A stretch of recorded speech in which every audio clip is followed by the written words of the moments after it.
ನಮಸ್ಕಾರ. First tube ನ ಮತ್ತೊಂದು ವಿಡಿಯೋಗೆ ಸ್ವಾಗತ.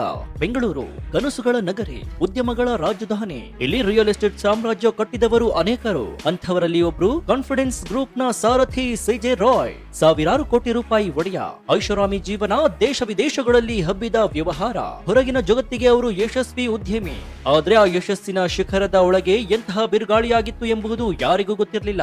ಆ ಒಂದು ದಿನ ಐಟಿ ಅಧಿಕಾರಿಗಳು ಕಾನ್ಫಿಡೆನ್ಸ್ ಗ್ರೂಪ್ ಕಚೇರಿಯ ಮೇಲೆ ದಾಳಿ ನಡೆಸಿದ ಆ ದಿನ ಎಲ್ಲವೂ ತಲೆ ಕೆಳಗಾಗಿತ್ತು.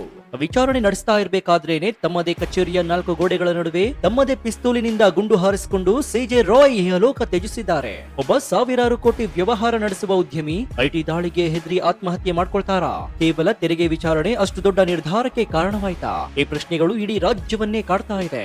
ಮೇಲ್ನೋಟಕ್ಕೆ ಇದೊಂದು ಐಟಿ ದಾಳಿಯ ಒತ್ತಡದಿಂದ ಆದಂತಹ ಆತ್ಮಹತ್ಯೆ ಅಂತ ಕಂಡ್ರು ಕೂಡ ಇದರ ಹಿಂದೆ ಕಾಣದ ಕೈಗಳಿವೆ ಅಂತ ಅನುಮಾನಗಳು ಕೂಡ ಆರಂಭವಾಗಿವೆ. ವೀಕ್ಷಕರೇ, ಅಸಲಿ ಆಟ ಶುರುವಾಗಿದ್ದೇ ಇಲ್ಲಿ. ರಾಯ್ ಅವರ ಸಾವಿನ ನಂತರ ಏನಾಗ್ತಿದೆ ಗೊತ್ತಾ? ಪೊಲೀಸರು ಮೃತದೇಹದ ಮಹಜರು ನಡೆಸಿ ಅವರ ವೈಯಕ್ತಿಕ ವಸ್ತುಗಳನ್ನ ಪರಿಶೀಲಿಸಿದಾಗ ಅವರಿಗೆ ಸಿಕ್ಕಿದ್ದು ಒಂದು ಡೈರಿ. ಹೌದು, ಸಿಜೆ ರಾಯ್ ಅವರ ಪರ್ಸನಲ್ ಡೈರಿ. ಆ ಡೈರಿಯ ಪುಟವನ್ನ ತೆರಿತಾ ಇದ್ದಂತೆ ತನಿಖಾಧಿಕಾರಿಗಳೇ ಬೆಚ್ಚಿ ಬಿದ್ದಿದ್ದಾರೆ. ಯಾಕಂದ್ರೆ ಆ ಡೈರಿಯಲ್ಲಿ ಅಡಗಿತ್ತು ರಾಜ್ಯ ರಾಜಕಾರಣ ಮತ್ತು ಬಣ್ಣದ ಲೋಕದ ಕರಾಳ ಸತ್ಯಗಳು. ಇವತ್ತಿನ ಈ ವಿಡಿಯೋದಲ್ಲಿ ನಾವು ಭೇದಿಸ್ತಾ ಇದ್ದೀವಿ ಆ ಡೈರಿಯ ರಹಸ್ಯವನ್ನ. ಸಿಜೆ ರಾಯ್ ಸಾವು ಕೇವಲ ಆತ್ಮಹತ್ಯೆಯೋ ಅಥವಾ ವ್ಯವಸ್ಥಿತವಾದ ಒತ್ತಡದ ತಂತ್ರವೋ? ಆ ಡೈರಿಯಲ್ಲಿರುವ ಶಾಸಕರ ಹೆಸರಾದ್ರೂ ಏನು? ಯಾರು ಆ ಶಾಸಕರು? ಓರ್ವ ನಟಿಯ ನಂಟು ಇರೋದು ಯಾಕೆ? ಆ ಡೈರಿಯಲ್ಲಿರುವ ಸ್ಫೋಟಕ ಹೆಸರುಗಳು ಯಾರದ್ದು? ಈ ಎಲ್ಲಾ ಮಾಹಿತಿಯನ್ನ ಇವತ್ತಿನ ಈ ವಿಡಿಯೋದಲ್ಲಿ ನೋಡೋಣ. ಆದ್ರೆ ಅದಕ್ಕೂ ಮುನ್ನ ನಿಮ್ಗೇನನ್ಸುತ್ತೆ? ಕೋಟಿ ಕೋಟಿ ಹಣ ಸಂಪತ್ತು ಇದ್ರೂ ಕೂಡ ಸಿಜೆ ರಾಯ್ ಅವರು ಆತ್ಮಹತ್ಯೆ ಮಾಡ್ಕೊಳ್ಳೋದಕ್ಕೆ ಬೇರೆ ಏನಾದ್ರೂ ಕಾರಣ ಇದ್ಯಾ? ನಿಮ್ಗೇನನ್ಸುತ್ತೆ ಅಂತ ಕಮೆಂಟ್ ಮಾಡಿ ಹಾಗೂ ವಿಡಿಯೋಗೆ ಲೈಕ್ ಕೊಡಿ. ಸಿಜೆ ರಾಯ್ ಅವರಿಗೆ ಒಂದು ಅಭ್ಯಾಸವಿತ್ತು. ತಮ್ಮ ದಿನನಿತ್ಯದ ಪ್ರಮುಖ ಘಟನೆಗಳನ್ನ, ಹಣಕಾಸಿನ ವ್ಯವಹಾರವನ್ನ, ಭೇಟಿಯಾದ ವ್ಯಕ್ತಿಗಳ ವಿವರವನ್ನ ಅವರು ತಮ್ಮ ಪರ್ಸನಲ್ ಡೈರಿಯಲ್ಲಿ ಬರೆದಿಟ್ಕೊಳ್ತಾ ಇದ್ರು. ಇದು ಅವರ ಆಪ್ತ ವಲಯಕ್ಕೂ ಕೂಡ ತಿಳಿದಿತ್ತು. ಯಾವಾಗ ರಾಯ್ ಆತ್ಮಹತ್ಯೆ ಮಾಡ್ಕೊಂಡ್ರು, ಪೊಲೀಸರ ಮೊದಲ ಗಮನ ಹರಿಸಿದ್ದು ಈ ಡೈರಿಯ ಮೇಲೆ. ಬೆಂಗಳೂರಿನ ಅಶೋಕನಗರ ಪೊಲೀಸರು ಈ ಡೈರಿಯನ್ನ ವಶಪಡಿಸಿಕೊಳ್ತಾರೆ. ಯಾವಾಗ ಅವರು ಅದರ ಪುಟವನ್ನ ತಿರುವಲು ನೋಡ್ತಾರೋ ಅವರಿಗೆ ಅರ್ಥವಾಯಿತು, ಇದು ಕೇವಲ ಡೈರಿಯಲ್ಲ, ಇದೊಂದು ಪ್ಯಾಂಡೋರಾ ಬಾಕ್ಸ್ ಅಂತ. ಇದರಲ್ಲಿ ಅಡಗಿರುವ ಮಾಹಿತಿಗಳು ರಾಜ್ಯದ ಹಲವು ಪ್ರತಿಷ್ಠಿತರ ನಿದ್ದೆಗೆಡಿಸಿದೆ. ಒಬ್ಬ ರಿಯಲ್ ಎಸ್ಟೇಟ್ ಉದ್ಯಮಿಯ ಡೈರಿಯಲ್ಲಿ ಏನಿರಬಹುದು? ಸಾಲ ಕೊಟ್ಟವರ ಪಟ್ಟಿ, ಬರಬೇಕಾದ ಹಣದ ವಿವರ ಅಥವಾ ಪ್ರಾಜೆಕ್ಟ್ ಗಳ ಮಾಹಿತಿ. ಹೌದು, ಇವೆಲ್ಲವೂ ಇದ್ವು. ಆದ್ರೆ ಇವುಗಳ ಜೊತೆಗೆ ಡೈರಿಯ ಕೆಲವು ನಿರ್ದಿಷ್ಟ ಪುಟಗಳಲ್ಲಿ ಉಲ್ಲೇಖವಾಗಿದ್ದಂತಹ ಹೆಸರುಗಳು ಇಡೀ ಪ್ರಕರಣಕ್ಕೆ ಹೊಸ ತಿರುವನ್ನ ನೀಡಿದೆ.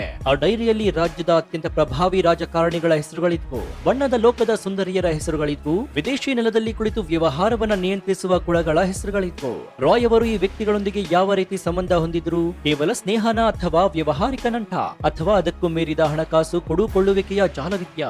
ಈ ಡೈರಿ ಈಗ ಪೊಲೀಸರ ಪಾಲಿಗೆ ಅತ್ಯಂತ ಮಹತ್ವದ ಸಾಕ್ಷಿಯಾಗಿದೆ. ಐಟಿ ಅಧಿಕಾರಿಗಳು ಒಂದು ಕಡೆ ಆರ್ಥಿಕ ವ್ಯವಹಾರಗಳ ತನಿಖೆ ನಡೆಸ್ತಾ ಇದ್ರೆ, ಪೊಲೀಸರು ಈ ಡೈರಿಯ ಆಧಾರದ ಮೇಲೆ ರಾಯ್ ಅವರ ಸಾವಿಗೆ ನಿಜವಾದ ಕಾರಣವನ್ನು ಹುಡುಕ್ತಾ ಇದ್ದಾರೆ. ಈ ಡೈರಿ ಕಕ್ಕಿದ ಸತ್ಯಗಳು ಒಂದೊಂದಾಗಿ ಹೊರಬರ್ತಾ ಇದ್ದು, ಮೊದಲಿಗೆ ನಾವು ನೋಡೋಣ ಆ ಡೈರಿಯಲ್ಲಿ ಉಲ್ಲೇಖವಾಗಿರುವ ರಾಜಕೀಯದ ನಂಟು ಎಂತಹದ್ದು ಅಂತ.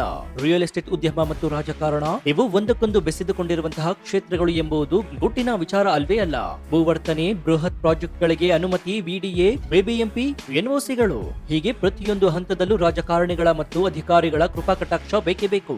ಸಾವಿರಾರು ಕೋಟಿ ವ್ಯವಹಾರ ನಡೆಸುವ ಕಾನ್ಫಿಡೆನ್ಸ್ ಗ್ರೂಪ್ ಕೂಡ ಇದಕ್ಕೆ ಹೊರತಾಗೇನೂ ಇರಲಿಲ್ಲ. ಸಿಜೆ ರಾಯ್ ಅವರ ಡೈರಿಯಲ್ಲಿ 3 ಪ್ರಮುಖ ರಾಜಕೀಯ ವ್ಯಕ್ತಿಗಳ ಹೆಸರುಗಳು ಉಲ್ಲೇಖವಿದೆ ಎಂಬಂತಹ ಮಾಹಿತಿ ಕೂಡ ಲಭ್ಯವಾಗಿದೆ. ಮೊದಲನೆಯದಾಗಿ ಬೆಂಗಳೂರಿನ ಅತ್ಯಂತ ಪ್ರಭಾವಿ ಶಾಸಕರೊಬ್ಬರ ಹೆಸರು ಕೇಳಿ ಬರ್ತಾ ಇದೆ. ಬೆಂಗಳೂರು ನಗರದಲ್ಲಿ ರಿಯಲ್ ಎಸ್ಟೇಟ್ ಉದ್ಯಮ ನಡೆಸಲು ಆ ಶಾಸಕರ ಪ್ರಭಾವ ಎಷ್ಟು ಮುಖ್ಯ ಎಂಬುದು ಎಲ್ಲರಿಗೂ ಗೊತ್ತಿದೆ ಅಂತ ಕೂಡ ಹೇಳಲಾಗ್ತಾ ಇದೆ. ರಾಯ್ ಅವರ ಡೈರಿಯಲ್ಲಿ ಈ ಶಾಸಕರ ಜೊತೆಗಿನ ವ್ಯವಹಾರಗಳ ಬಗ್ಗೆ, ಭೇಟಿಯ ಬಗ್ಗೆ ಉಲ್ಲೇಖವಾಗಿದೆ ಎನ್ನಲಾಗ್ತಾ ಇದೆ. ಯಾವ ರೀತಿಯ ವ್ಯವಹಾರ ಅದು? ಕೇವಲ ಪ್ರಾಜೆಕ್ಟ್ಗೆ ಅನುಮತಿಗಾಗಿ ನಡೆದ ಮಾತುಕತೆಯ ಅಥವಾ ಅದರಲ್ಲಿ ದೊಡ್ಡ ಮಟ್ಟದ ಹಣಕಾಸಿನ ಹರಿವು ಕೂಡ ಇದೆಯಾ? ಇನ್ನು ಎರಡನೆಯದಾಗಿ ಮತ್ತೊಬ್ಬ ಶಾಸಕನ ಹೆಸರು ಕೂಡ ಇದೆ. ಬೆಂಗಳೂರಿನಿಂದ ಹೊರತಾಗಿಯೂ ತಮ್ಮ ಸಾಮ್ರಾಜ್ಯ ವಿಸ್ತರಿಸಲು ರಾಯ್ ಮುಂದಾಗಿದ್ದಾರೆ. ಆ ಭಾಗದಲ್ಲಿ ಭೂಸ್ವಾಧೀನ ಅಥವಾ ದೊಡ್ಡ ಪ್ರಾಜೆಕ್ಟ್ ಗಳಿಗೆ ಆ ಶಾಸಕರ ಸಹಾಯವನ್ನ ಪಡೆಯಲಾಗಿತ್ತ. ಇನ್ನು ಮೂರನೆಯದಾಗಿ ಮಾಜಿ ಸಂಸದರೊಬ್ಬರ ಹೆಸರು ಕೂಡ ಇದೆಯಂತೆ. ಇವರು ರಾಜ್ಯ ಮತ್ತು ಕೇಂದ್ರ ಮಟ್ಟದಲ್ಲಿ ಪ್ರಭಾವವನ್ನು ಹೊಂದಿರುವ ವ್ಯಕ್ತಿಯಂತೆ. ಇದರ ಜೊತೆಗೆ ರಾಯ್ ಅವರ ಒಡನಾಟ ಯಾವ ಸ್ವರೂಪದ್ದು ಅನ್ನೋದು ಕೂಡ ಈಗ ಚರ್ಚೆಯಾಗ್ತಾ ಇದೆ. ಇಲ್ಲಿ ಕಾಡುವ ಪ್ರಮುಖ ಪ್ರಶ್ನೆ ಏನ್ ಗೊತ್ತಾ? ಐಟಿ ದಾಳಿಯ ಸಮಯದಲ್ಲಿ ರಾಯ್ ಆತ್ಮಹತ್ಯೆ ಮಾಡಿಕೊಂಡಾಗ ಈ ರಾಜಕಾರಣಿಗಳ ಹೆಸರು ಡೈರಿಯಲ್ಲಿತ್ತು ಎಂಬುದು ಏನನ್ನ ಸೂಚಿಸ್ತಾ ಇದೆ? ಐಟಿ ಅಧಿಕಾರಿಗಳು ನಡೆಸಿದ ಶೋಧದಲ್ಲಿ ಈ ರಾಜಕಾರಣಿಗಳಿಗೆ ಸಂಬಂಧಿಸಿದ ಬೇನಾಮಿ ಆಸ್ತಿಗಳ ಅಥವಾ ಹೂಡಿಕೆಗಳ ಬಗ್ಗೆ ಮಾಹಿತಿ ಸಿಕ್ಕಿತ್ತ? ಆ ಮಾಹಿತಿಯನ್ನ ಮುಂದಿಟ್ಕೊಂಡು ರಾಯ್ ಅವರ ಮೇಲೆ ತೀವ್ರವಾದ ಒತ್ತಡವನ್ನ ಹೇರಲಾಗಿತ್ತ? ನಾನು ಬಾಯ್ಬಿಟ್ರೆ ನಿಮ್ಮ ಬಣ್ಣ ಬಯಲಾಗುತ್ತೆ ಅಂತ ಸಿಜೆ ರಾಯ್ ಅವರಿಗೆ ಯಾರಾದ್ರೂ ಬೆದರಿಕೆಯನ್ನ ಹಾಕಿದ್ರ ಅಥವಾ ನನ್ನ ಹೆಸರು ಎಲ್ಲೂ ಬರಬಾರದು, ಎಲ್ಲವನ್ನ ನೀನೇ ನಿಭಾಯಿಸಬೇಕು ಅಂತ ಪ್ರಭಾವಿಗಳಿಂದ ಒತ್ತಡ ಬಂದಿತ್ತ? ಒಬ್ಬ ದೊಡ್ಡ ಉದ್ಯಮಿ ತನ್ನ ಡೈರಿಯಲ್ಲಿ ರಾಜಕಾರಣಿಗಳ ಹೆಸರನ್ನ ಸುಖ ಸುಮ್ಮನೆ ಬರೆಯೋದಿಲ್ಲ. ಅದರ ಹಿಂದೆ ದೊಡ್ಡ ಮಟ್ಟದ ಕಾಣದ ಕೈಗಳ ಆಟವಿರುತ್ತೆ. ಈ ರಾಜಕೀಯ ನಂಟಿನ ಆಳವನ್ನ ಪೊಲೀಸರು ಮತ್ತು ಐಟಿ ಅಧಿಕಾರಿಗಳು ಎಷ್ಟರ ಮಟ್ಟಿಗೆ ಭೇದಿಸುತ್ತಾರೆ ಎಂಬುದರ ಮೇಲೆ ಈ ಪ್ರಕರಣದ ಭವಿಷ್ಯ ನಿಂತಿದೆ. ಇನ್ನು ಯಶಸ್ವಿ ಉದ್ಯಮಿಗಳು ಮತ್ತು ಚಿತ್ರರಂಗದ ನಂಟು ಹೊಸ್ತೇನಲ್ಲ.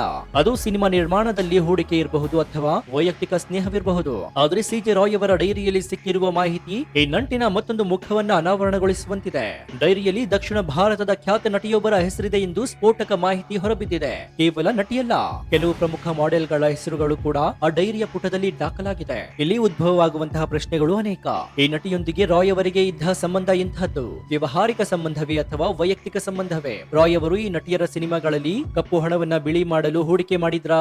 ರಿಯಲ್ ಎಸ್ಟೇಟ್ ನಲ್ಲಿ ಗಳಿಸಿದ ಅಕ್ರಮ ಹಣ ಚಿತ್ರರಂಗದ ಮೂಲಕ ಫಾರಿನ್ ತಲುಪ್ತಾ ಇತ್ತಾ? ಅಥವಾ ಇದು ಕೇವಲ ವೈಯಕ್ತಿಕ ಸ್ನೇಹ, ಪಾರ್ಟಿಗಳಿಗೆ ಸೀಮಿತವಾಗಿದ್ದ ಸಂಬಂಧನ? ಡೈರಿಯಲ್ಲಿ ಈ ನಟಿಯರ ಜೊತೆಗಿನ ಹಣಕಾಸಿನ ವ್ಯವಹಾರಗಳ ಬಗ್ಗೆ ಕೂಡ ಉಲ್ಲೇಖವಾಗಿದೆ ಅಂತ ಕೂಡ ಹೇಳಲಾಗ್ತಾ ಇದೆ. ಐಟಿ ಅಧಿಕಾರಿಗಳ ದಾಳಿಯ ವೇಳೆ ಈ ಗ್ಲಾಮರ್ ಲೋಕದ ಜೊತೆಗಿನ ನಂಟಿಗೆ ಸಂಬಂಧಿಸಿದ ದಾಖಲೆಗಳು ಕೂಡ ಸಿಕ್ಕಿವೆ. ಆ ದಾಖಲೆಗಳು ರಾಯ್ ಅವರನ್ನ ಇಕ್ಕಟ್ಟಿಗೆ ಸಿಲುಕಿಸಿರಬಹುದು. ಒಬ್ಬ ಪ್ರತಿಷ್ಠಿತ ಉದ್ಯಮಿ, ಸಮಾಜದಲ್ಲಿ ಗೌರವ ಹೊಂದಿರುವಂತಹ ವ್ಯಕ್ತಿ ತನ್ನ ಡೈರಿಯಲ್ಲಿ ನಟಿ ಮಾಡೆಲ್ಗಳ ಬಗ್ಗೆ ಬರೆದಿಟ್ಕೊಂಡಿದ್ದಾರೆ ಅಂದ್ರೆ ಅದು ಸಾಮಾನ್ಯ ವಿಚಾರವಂತೂ ಅಲ್ವೇ ಅಲ್ಲ. ಈ ನಂಟಿನ ಬಗ್ಗೆ ಕುಟುಂಬಸ್ಥರಿಗೆ ತಿಳಿದಿತ್ತ ಅಥವಾ ಇದೊಂದು ರಹಸ್ಯ ಜೀವನವಾಗಿತ್ತ? ಈ ಆಯಾಮದಲ್ಲೂ ಪೊಲೀಸರು ತನಿಖೆ ನಡೆಸಬೇಕಾಗಿದೆ. ಇನ್ನು ಆ ಖ್ಯಾತ ನಟಿ ಯಾರು? ಆಕೆಗೂ ರಾಯ್ ಅವರ ಸಾವಿರಾರು ಕೋಟಿ ಸಾಮ್ರಾಜ್ಯಕ್ಕೂ ಏನ್ ಸಂಬಂಧ? ಇದರ ಬಗ್ಗೆ ಕೂಡ ಬಯಲಾಗಬೇಕಾಗಿದೆ. ಕಾನ್ಫಿಡೆನ್ಸ್ ಗ್ರೂಪ್ ಕೇವಲ ಭಾರತಕ್ಕೆ ಸೀಮಿತವಾಗಿರಲಿಲ್ಲ. ಅವರ ಸಾಮ್ರಾಜ್ಯ ದುಬೈ ಮತ್ತು ಮಧ್ಯಪ್ರಾಚ್ಯ ದೇಶಗಳಲ್ಲೂ ಕೂಡ ಹಬ್ಬಿತ್ತು. ಸಿಜೆ ರಾಯ್ ಅವರಿಗೆ ದುಬೈ ಎರಡನೇ ಮನೆಯಂತಿತ್ತು. ಅವರ ಡೈರಿಯಲ್ಲಿ ವಿದೇಶಿ ವ್ಯವಹಾರಗಳ ಬಗ್ಗೆ ಮಹತ್ವದ ಸುಳಿವುಗಳಿವೆ. ದುಬೈನಲ್ಲಿ ಅವರು ನಡೆಸ್ತಾ ಇದ್ದ ಪ್ರಾಜೆಕ್ಟ್ಗಳು ಯಾವುವು? ಅಲ್ಲಿನ ಪಾಲುದಾರರು ಯಾರು? ಡೈರಿಯಲ್ಲಿ ದುಬೈ ಬಗ್ಗೆ ಕೆಲವು ಪ್ರಭಾವಿ ವ್ಯಕ್ತಿಗಳ ಹೆಸರುಗಳು ಮತ್ತು ಅವರ ಸಂಪರ್ಕ ಸಂಖ್ಯೆಗಳು ಕೂಡ ಇವೆ ಎನ್ನಲಾಗ್ತಾ ಇದೆ. ಈ ವ್ಯಕ್ತಿಗಳು ಯಾರು? ಅವರು ಕೇವಲ ಉದ್ಯಮಿಗಳೇ ಅಥವಾ ಬೇರೆ ರೀತಿಯ ಅಂದ್ರೆ ಹವಾಲಾ ಇತ್ಯಾದಿ ಜಾಲದ ಭಾಗವಾ? ಭಾರತದಿಂದ ದೊಡ್ಡ ಮೊತ್ತದ ಹಣ ದುಬೈಗೆ ಅಕ್ರಮವಾಗಿ ವರ್ಗಾವಣೆಯಾಗ್ತಾ ಇತ್ತಾ ಅಥವಾ ದುಬೈನಲ್ಲಿ ಗಳಿಸಿದ ಹಣವನ್ನ ಭಾರತದ ರಿಯಲ್ ಎಸ್ಟೇಟ್ ನಲ್ಲಿ ಹೂಡಿಕೆ ಮಾಡಲಾಗ್ತಾ ಇತ್ತಾ? ಐಟಿ ದಾಳಿಯ ವೇಳೆ ಅಂತಾರಾಷ್ಟ್ರೀಯ ಹಣಕಾಸಿನ ವರ್ಗಾವಣೆಯ ಬಗ್ಗೆ ಬಲವಾದ ಸಾಕ್ಷಿಗಳು ಕೂಡ ಸಿಕ್ಕಿರಬಹುದು. ಬಹುಶಃ ಭಾರತದ ರಾಜಕಾರಣಿಗಳು ಮತ್ತು ಗ್ಲಾಮರ್ ಲೋಕದ ಹಣವನ್ನ ದುಬೈನಲ್ಲಿ ನಿರ್ವಹಣೆ ಮಾಡ್ತಾ ಇದ್ದದ್ದು ರಾಯ್ ಅವರೇನಾ? ಈ ಅಂತಾರಾಷ್ಟ್ರೀಯ ಜಾಲದ ಕೊಂಡಿ ಕಳೆದುಕೊಂಡ್ರೆ ಹಲವು ದೊಡ್ಡ ತಲೆಗಳು ಉರುಳುವ ಸಾಧ್ಯತೆಗಳು ಕೂಡ ಇದೆ. ಡೈರಿಯಲ್ಲಿರುವ ದುಬೈ ಸಂಪರ್ಕಗಳ ಬಗ್ಗೆ ಜಾರಿ ನಿರ್ದೇಶನಾಲಯ ಕೂಡ ತನಿಖೆ ನಡೆಸುವ ಸಾಧ್ಯತೆಗಳು ಕೂಡ ತಳ್ಳಿ ಹಾಕುವಂತಿಲ್ಲ. ಒಟ್ಟಾರೆಯಾಗಿ ಸಿಜೆ ರಾಯ್ ಅವರು ನಮ್ಮೊಂದಿಗಿಲ್ಲ. ಅವರ ಸಾವು ಒಂದು ದುರಂತ.